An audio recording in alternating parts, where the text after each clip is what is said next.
Hey warriors, have you ever watched the sunset and felt something shift inside? It's not just about the colors in the sky, it's deeper. It's your soul asking, is this all there is? Listen to that quiet voice. It's telling you something important. Happiness won't just find you. You have to build it.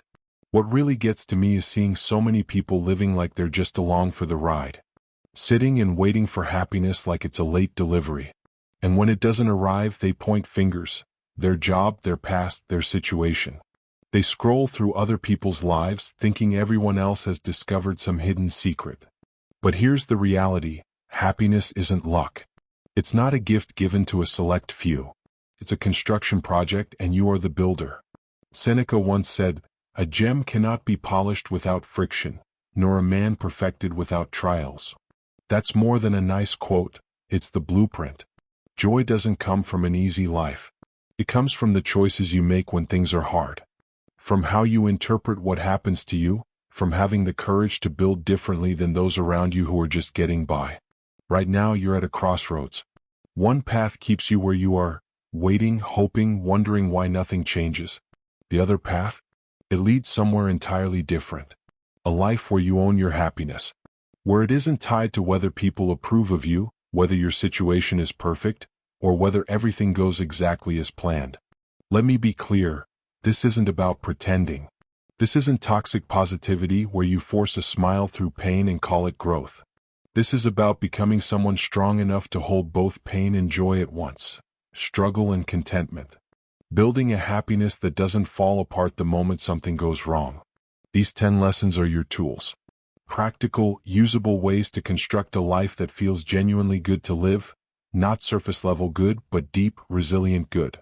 The kind that grows stronger when tested. The kind you don't have to prove to anyone because you feel it every single day. Before we start building, hit that like button right now. Drop a comment and be honest with me. I choose to architect my own joy. Share this with someone who needs to hear it. Subscribe, because we're not playing games here. We're building a movement of people who refuse to be victims of their circumstances. And stay through all 10 lessons. Don't skip. Each one is essential. Your happiness doesn't need a miracle. It needs your decision. And that decision starts right here, right now, with lesson 1. Number 1. Design your joy by mastering your inner weather. There's an invisible force that follows you everywhere.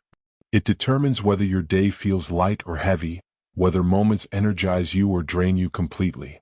Most people don't even realize it exists. I'm talking about your inner weather. Rumi once shared a line that changes everything. You are not a drop in the ocean. You are the entire ocean in a drop. Your inner weather isn't your circumstances. It's the emotional climate you carry inside. The mental atmosphere that makes everything feel harder or easier. And right now, you're probably letting outside events control it. Someone is rude, instant storm clouds. Plans fall through, thunder rolls in. Good news arrives, a brief moment of sun. Then something else happens and the cycle repeats. You're not controlling your climate, you're being controlled by it. This is where happiness dies. When your inner weather depends on outside conditions, you're building on sand. One difficult moment and everything crumbles. Here's the shift. You can't control what happens outside, but you absolutely control what happens inside. I'm not talking about faking positivity or forcing smiles through pain. That's denial, and it slowly destroys you. Real mastery means feeling everything without letting everything destroy you. Think of the ocean floor. Waves crash above, storms rage on the surface, but deep down it's completely still. That's what we're building. Not immunity to pain, but a foundation that holds when everything is crashing around you. Here's how you practice this today. When something triggers you, pause for 3 seconds. Notice where you feel it in your body: tight chest, clenched jaw, knotted stomach. Just observe without judging yourself. Then ask, what weather am I creating right now? You're waiting in line. Someone is taking forever, complaining, holding everyone up. Frustration builds. In that pause, you see 2 paths. Feed the frustration until it ruins your next hour, or acknowledge it's there, breathe and let it pass. Same moment, different weather. Your choice. This takes practice. You've been running on autopilot for years. But every time you pause, every time you choose instead of react, you grow stronger. Here's what changes. Criticism stings but doesn't destroy you. Disappointment hurts but doesn't spiral into despair. Joy stops feeling fragile because it's no longer depending on perfection. Your happiness becomes weather-resistant, not because storms stop, but because you've built real shelter. Tonight, check your inner weather. What climate did you carry today? Just notice. Tomorrow, before anything demands your attention, set your intention. Today, I choose calm strength. Whatever resonates. Then return to it all day. When pressure comes, remember, you decide what atmosphere you live in. This is designing joy, not controlling everything outside but mastering what happens inside, one choice at a time. Take a deep breath and speak this into your life. Then drop this affirmation in the comments so you're not just saying it, you're claiming it. My inner climate is mine to tend. Number 2, find joy by reducing unnecessary desires. You're carrying weight you don't even notice anymore. It's been there so long it feels normal, like part of you, but it's not. It's all the things you were taught to want. Goals that were planted in you. A version of happiness that was never truly yours. Lao Tzu put it perfectly, be content with what you have. Rejoice in the way things are. When you realize there is nothing lacking, the whole world belongs to you. Look at what you're chasing right now. Really look. How much of it did you actually choose? How much showed up because someone else said you should want it? How much are you pursuing just because you've been pursuing it so long that quitting feels like failure? Most people are running races they never signed up for, exhausted, burnt out, and when they finally cross the finish line it feels empty. Why?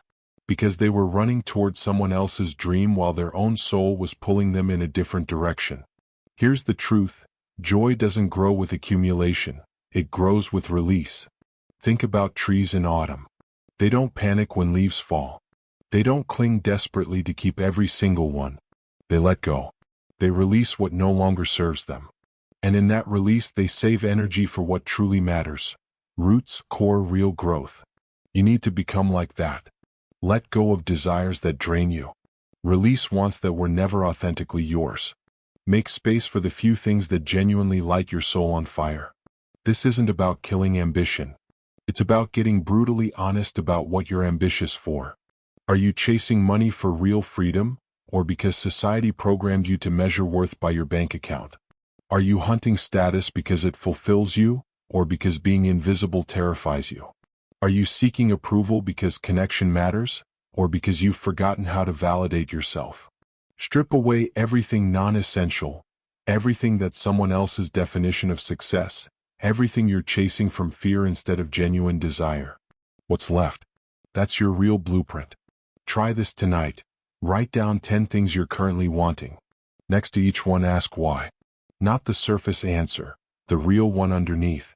I want a promotion. Why? To feel valuable. Why? So others see I matter. Why do you need others to see it? Keep going until you hit bottom. Usually, you'll realize what you actually want doesn't require what you thought you needed. You don't need the promotion, you need to value yourself. And that doesn't come from a title. It comes from living aligned with who you actually are. When you cut unnecessary desires, something shifts. Your attention stops scattering across 1,000 wants. It focuses, intensifies on what genuinely matters. Suddenly, you have energy you forgot existed. You stop comparing because you're not playing everyone else's game anymore. You stop feeling deprived because you're not measuring yourself against manufactured standards. You stop postponing happiness because you're not conditioning it on getting specific things. This week, try a desire fast. Pick one day. Want nothing beyond what you already have. Don't browse. Don't scroll enviously. Don't fantasize about different circumstances. Just be present with what is. It'll feel strange. We're addicted to wanting, trained to always need more, better, different. But push through.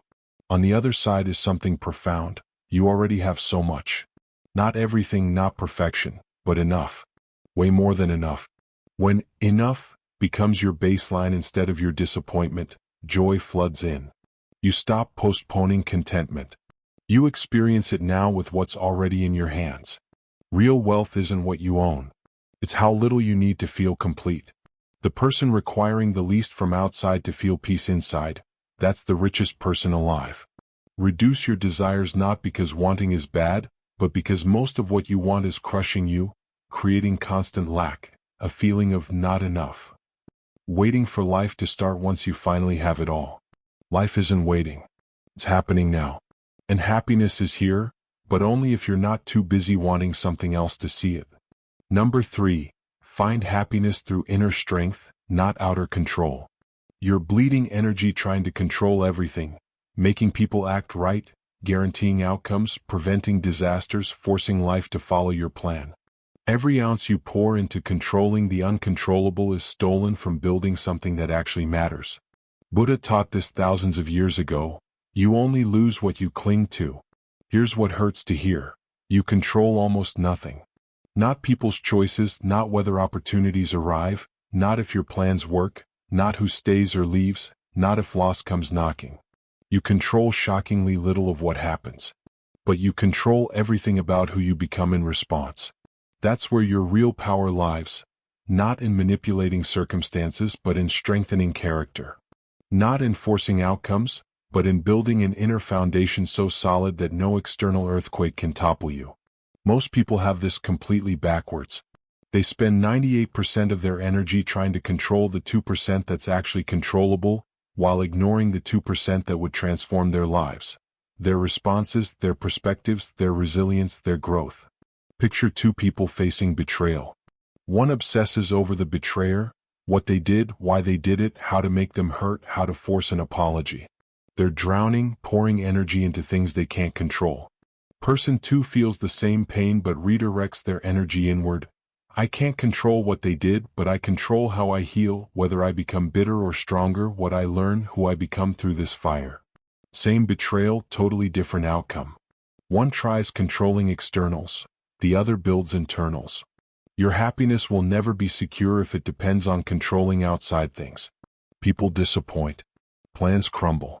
Loss arrives. Change is guaranteed. But who you are, the strength you build, the character you forge, nobody touches that unless you let them. Practice this now. When anxiety rises, trace it back. What are you trying to control? Write it down. Then ask honestly, is this actually in my power? If no, you have two choices. Keep suffering by fighting reality, or accept reality and redirect your power toward what you can influence. Your effort, your attitude, your next move, your growth. If yes, act immediately. Don't worry, act. Then release attachment to the outcome. The world does what it does. People are who they are. Circumstances unfold beyond you. Let them. Stop fighting. Stop forcing. Stop exhausting yourself controlling the uncontrollable. Take all that energy and invest it where it pays real dividends. In you. Your resilience, your strength, becoming so solid that external chaos can't crack your core. That's where happiness lives. Not in a perfectly controlled life, but in an unshakably strong self. Build that. Invest there. Everything else is weather passing through.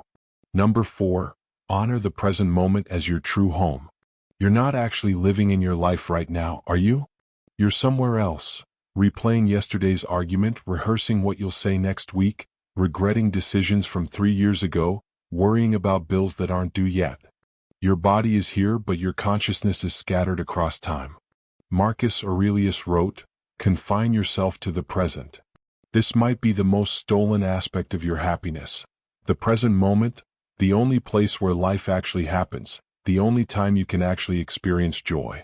And you're missing it because you've been trained to exist anywhere but here. Think about the last meal you ate. Do you remember tasting it? Or were you mentally elsewhere, just mechanically consuming food while your mind worried about tomorrow's responsibilities? Did you notice the warmth, the flavors, the nourishment entering your body? Or did the entire experience pass by unnoticed? That's not living.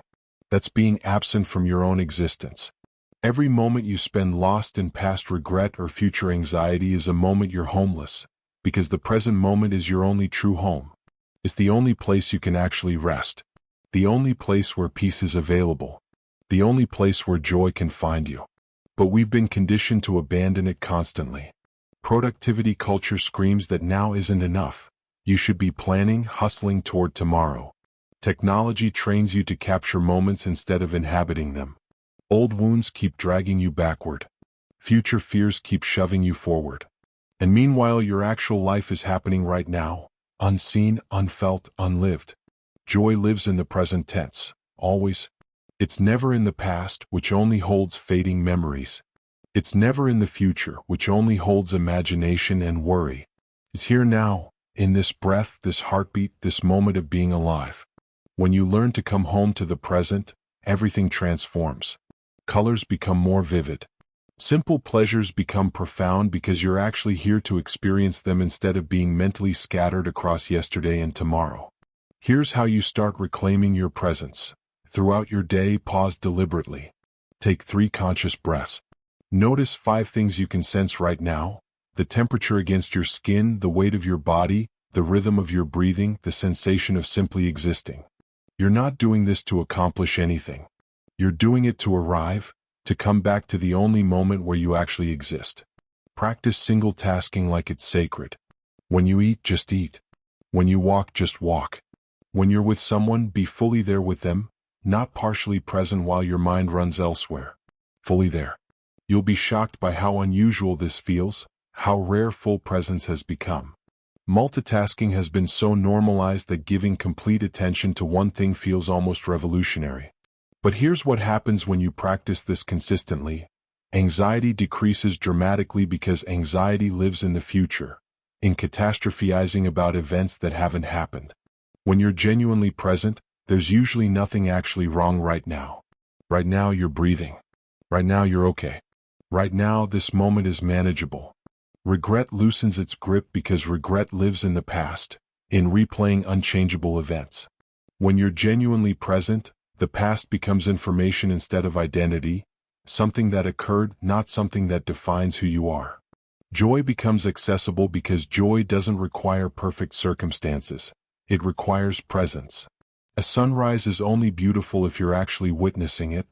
Food is only satisfying if you're actually tasting it. Music is only moving if you're actually hearing it. Life is only lived if you're actually in it. The present moment isn't always pleasant. Sometimes it holds pain, discomfort, difficulty. But even then, presence is your power. Because when you're present with pain, you can actually process it. When you're avoiding it, running from it mentally, it follows you everywhere like a shadow. When you turn toward it with presence, it can transform. Tonight, create a presence ritual. 5 minutes before sleep, sit quietly. Don't force meditation if that doesn't resonate, just sit. Notice what it feels like to be alive in this specific moment. The weight of your body, the rhythm of breath, the temperature of air, the simple fact of existence. You're not trying to achieve anything. You're just practicing being here, in your life, in this moment, in your one true home. Tomorrow, carry that practice into ordinary moments. Washing your hands, feel the water temperature. Walking upstairs, feel each step. Drinking something, taste it fully. These aren't wasted moments. These are your life. And your life deserves to be lived, not just endured. The ancient masters knew this deeply. Happiness isn't waiting for you in some imagined future when everything aligns perfectly. It's available right now, in this breath, if you're present enough to receive it. Stop abandoning the present for a future that only exists in your mind or a past that only exists in memory. Come home. Come home to now. Come home to the only moment where joy can actually meet you. Number 5. Cultivate a quiet courage within your heart. There's a kind of courage that nobody applauds. It doesn't look heroic from the outside. It doesn't make headlines or earn recognition, but it's the courage that actually builds a joyful life. The courage to keep going when nobody's watching. The courage to stay true when compromise would be easier. The courage to remain open when closing off would feel safer. Seneca said, "Sometimes even to live is an act of courage." Most people think courage is loud, dramatic gestures, big moments, standing on stages, making bold declarations. But real courage, the kind that designs lasting happiness, is quiet. It happens in private moments when you choose who you want to be over who your pain is trying to make you. It's the courage to forgive when resentment feels justified. The courage to try again after devastating failure. The courage to be vulnerable when walls feel more protective. The courage to hope when cynicism feels more intelligent. The courage to love when loss has taught you how much love can cost. This quiet courage isn't about never feeling afraid. It's about feeling the fear and choosing your values anyway. It's about your hands shaking while you do the thing that terrifies you. It's about your voice trembling while you speak your truth. It's about moving forward while everything in you screams to retreat. You need this courage to build happiness because happiness requires risk. Risk of disappointment, risk of being hurt again, risk of hoping and being wrong, risk of trying and failing, risk of opening your heart in a world that sometimes breaks hearts. Without courage, you'll choose safety over growth, comfort over truth, numbness over feeling. And those choices create a small, protected life that never quite feels alive. Think about where you're playing it safe right now. Where are you choosing the known misery over the unknown possibility? Where are you letting fear make your decisions? Where are you protecting yourself so carefully that you're also protecting yourself from joy? Start cultivating your quiet courage today, not through grand gestures but through small acts of bravery. Face the situation you've been avoiding. Try the thing you've been postponing. Admit the feeling you've been hiding. Take the step you've been delaying. Each small act of courage strengthens your capacity for bigger ones. It's like building muscle. You don't start by lifting the heaviest weight. You start with what you can handle, then gradually increase. Your courage grows the same way. Here's a practice that builds courage daily. Each morning, identify one thing that creates that uncomfortable flutter of fear. Not something that terrifies you into paralysis, but something that makes you nervous. Maybe it's starting that creative project, addressing that unresolved issue, making that difficult decision. Whatever it is, do it before noon. Don't wait until you feel ready. Courage isn't the absence of fear, it's action despite fear. You do the thing while afraid, and then you discover you're stronger than you believed. That discovery builds confidence, and confidence makes the next courageous act slightly easier. Watch what happens when you live with quiet courage. You stop waiting for permission. You stop needing guarantees. You stop requiring perfect conditions. You start trusting yourself to handle whatever comes. And that trust is freedom. Relationships deepen because you're brave enough to be authentic. Growth accelerates because you're willing to be uncomfortable. Joy expands because you're not hiding from life, you're engaging with it fully. The quiet courage to keep choosing love when you've been hurt. The quiet courage to keep showing up when results aren't immediate. The quiet courage to remain yourself when conformity would be easier. The quiet courage to believe in possibilities when evidence suggests otherwise. This isn't naivety. This isn't blind optimism. This is the mature courage of someone who's been broken and chosen to heal anyway, who's been disappointed and chosen to hope anyway, who's been betrayed and chosen to trust wisely anyway. Your happiness requires this courage, because happiness isn't a safe, comfortable state you can maintain by avoiding all risk. It's an alive, dynamic experience that requires you to keep opening, keep trying, keep believing, keep growing. Cultivate your quiet courage like tending a flame in the wind. Protect it from the voices that tell you to give up. Feed it with small, brave acts. Let it warm you when everything feels cold. And watch it slowly, steadily illuminate a path toward the life you actually want to live. Comment this affirmation to anchor it into your life. Sometimes the simple act of typing the words is the first step toward the transformation you've been praying for. Quiet courage lives in my heart. Number 6. Practice emotional temperance to protect your peace. There's a wildness inside you.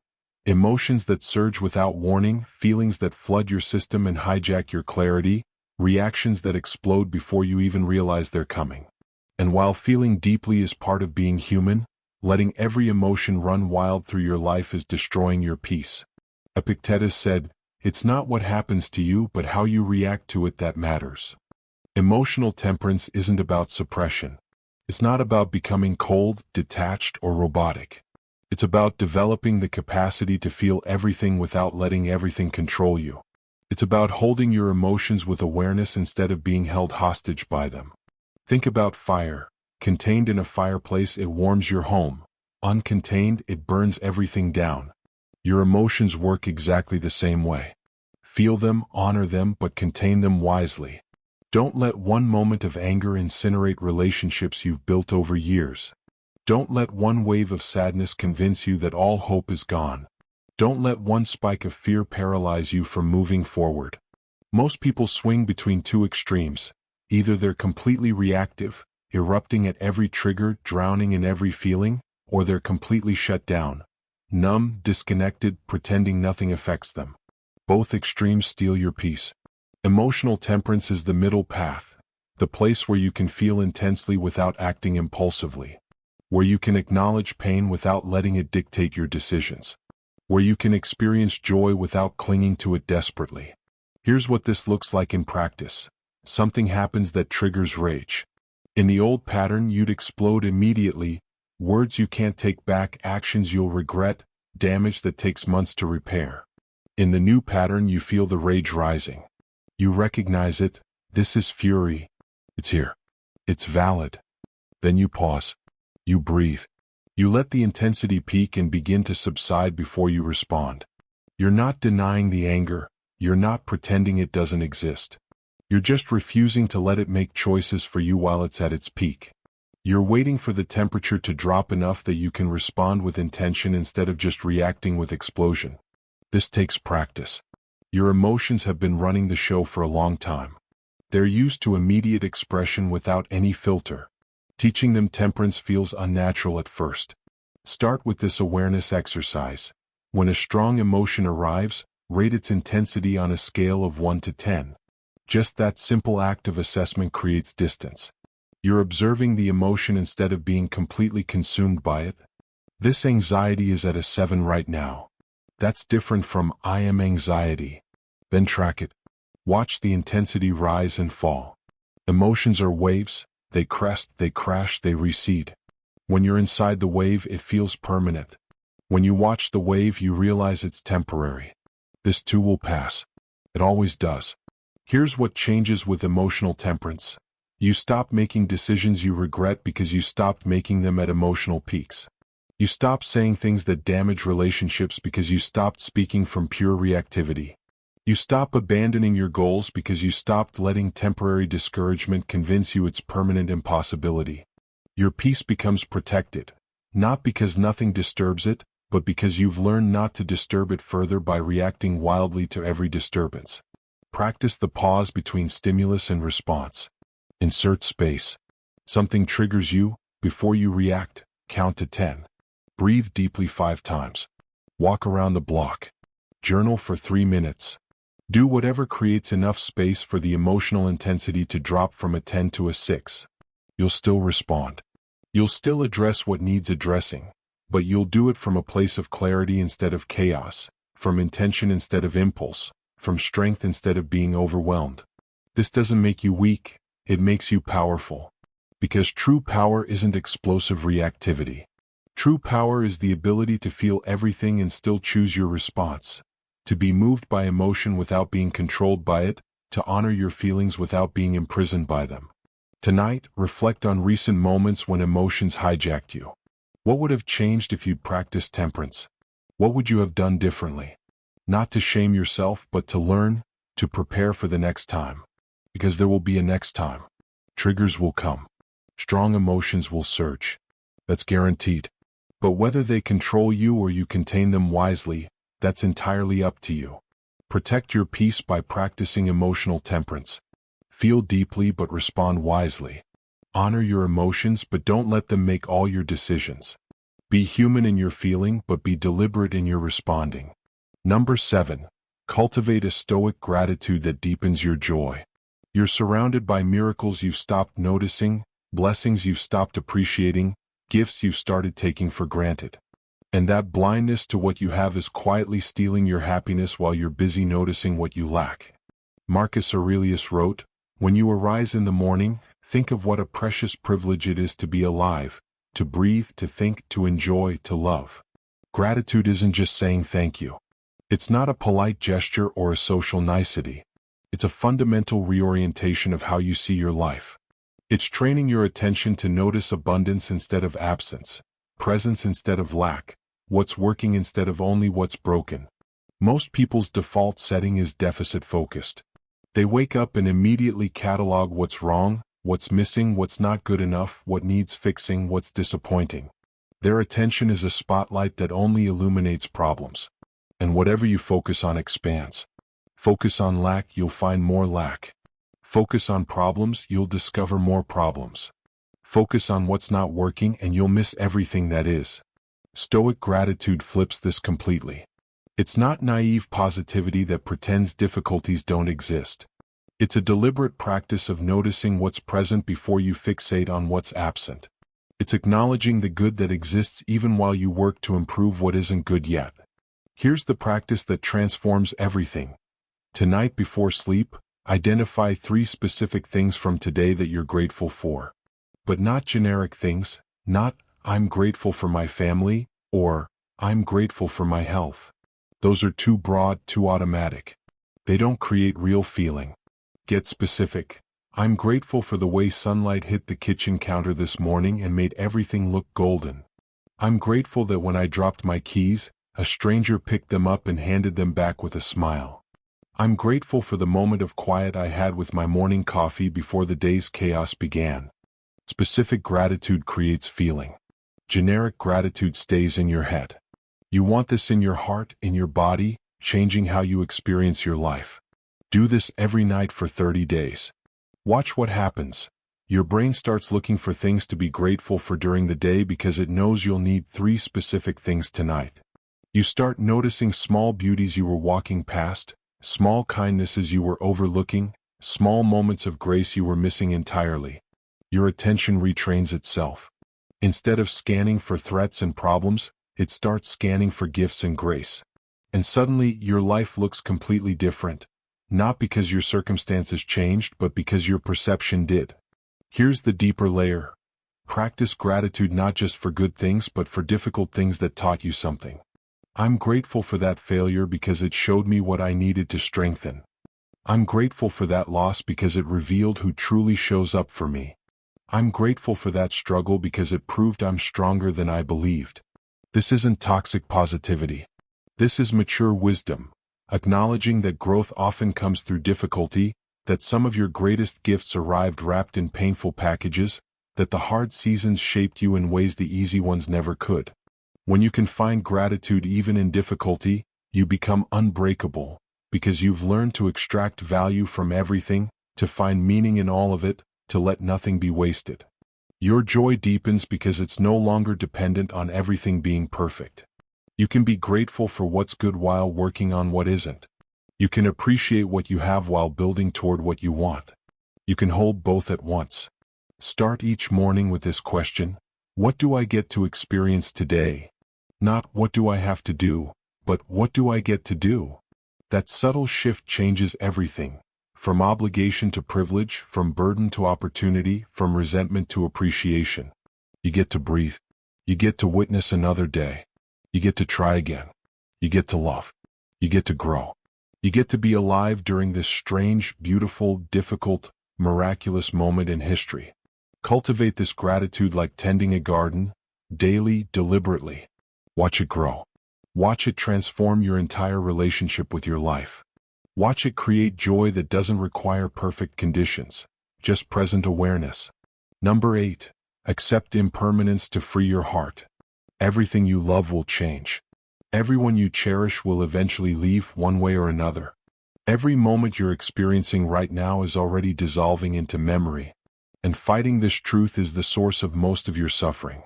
Marcus Aurelius wrote, "Loss is nothing else but change, and change is nature's delight." This isn't meant to depress you, it's meant to wake you up. Because when you truly accept that nothing lasts forever, 2 things happen simultaneously. You stop clinging so desperately and you start treasuring more deeply.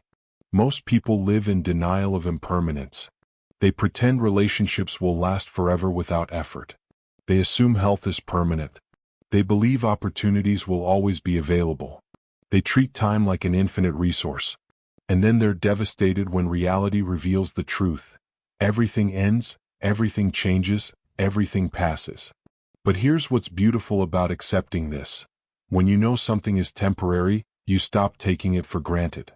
When you know someone won't be here forever, you stop wasting moments on petty arguments. When you know this phase of life will pass, you stop rushing through it, waiting for the next one. Impermanence isn't your enemy, it's your teacher. It's whispering, pay attention. Be here. Love fully. Appreciate now, because now is all you're guaranteed. Think about autumn leaves. They're most beautiful right before they fall. Why? Because their impermanence is visible. You can see they won't last, so you stop and notice them in a way you never notice the leaves in summer when you assume they'll always be there. Your life works the same way. When you accept that this moment is fleeting, this day is temporary, this season will shift, you start showing up differently. With more presence, more intention, more appreciation, more love. Here's the practice that changes everything. Each morning, acknowledge 3 temporary things you're grateful for today. I'm grateful I get to see this person today, knowing our time together is limited. I'm grateful for my body's current abilities, knowing they'll change. I'm grateful for this opportunity, knowing it won't be available forever. This isn't morbid, it's honest. And that honesty makes everything more precious. When you accept impermanence, you stop trying to freeze moments. You let them be what they are, knowing they'll transform. You enjoy the season you're in instead of mourning the one that passed or rushing toward the one ahead. Your child is young, this age won't last. Instead of wishing for them to grow up faster or stay small forever, you show up fully for exactly who they are right now.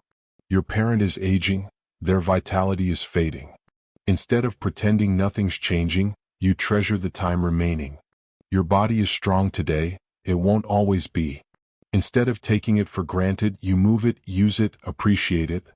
This acceptance doesn't create sadness, it creates urgency. Not anxious urgency, but purposeful urgency. The kind that says, this matters.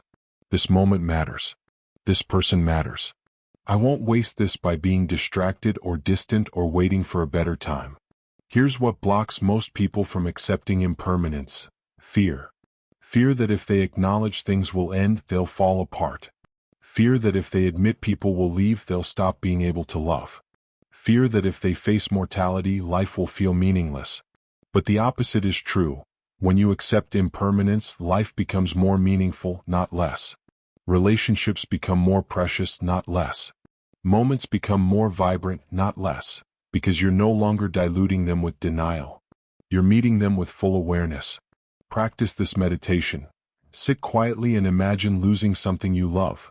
Not to torture yourself, but to prepare yourself, to remind yourself of its value, to motivate yourself to appreciate it now while you have it. Then open your eyes and go appreciate it. Not someday, today. The ancient masters practiced this regularly. They contemplated loss not from pessimism but from wisdom. They knew that the person who accepts impermanence lives more fully than the person who pretends everything will last forever. Your heart fears impermanence because it thinks acceptance means not caring. But acceptance actually frees you to care more deeply, because you're not wasting energy fighting reality. You're using that energy to love fully, knowing love is always temporary. And that's exactly what makes it sacred. Nothing gold can stay. No season lasts forever. No moment repeats, except this one.